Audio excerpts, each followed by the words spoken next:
হত্যা হচ্ছে। পুলিশ প্রশাসন সবাই সেই কিলারকে খুঁজতেছিল, কিন্তু এখন পর্যন্ত কেউ তাকে খুঁজে পায়নি। সবাই মনে করে এই খুনগুলো করছে একটা সাইকো কিলার। দিন চেঞ্জ হলে একটা পরিবারকে দেখতে পাই, যেই পরিবারে একটা মেয়ে ছিল যার নাম গৌরী। গৌরী হঠাৎ করে ঘুম থেকে ওঠে, এরপর আয়নার সামনে এসে দাঁড়ায়, আয়নাতে তার চেহারা দেখে, এরপর সে আবার তার বিছানায় গিয়ে ঘুমিয়ে পড়ে। এখান থেকে সিন কাট হলে আমরা দুজন পুলিশ অফিসারকে দেখতে পাই। তারা তাদের ডিউটি শেষ করে বাড়িতে ফিরতেছিল।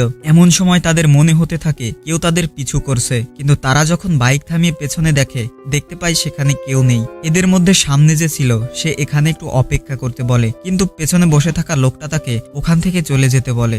এরপর তারা একটা ফাঁকা জায়গাতে এসে গাড়ি থামায়, আর এখানেই তারা কয়েকজন ছোট বাচ্চাকে দেখতে পায়। এরপর যখন সেখান থেকে একজনকে কাছে ডাকে, বাচ্চাটা তখন তার কাছে আসে। তখন তারা খেয়াল করে বাচ্চাটা তার হাতে কিছু একটা লুকিয়ে রেখেছে। পুলিশ তখন বাচ্চাটাকে প্রশ্ন করে, তোমার হাতে তুমি কি লুকিয়ে রেখেছো? ঠিক তখনই বাচ্চাটা পুলিশের মাথায় আঘাত করে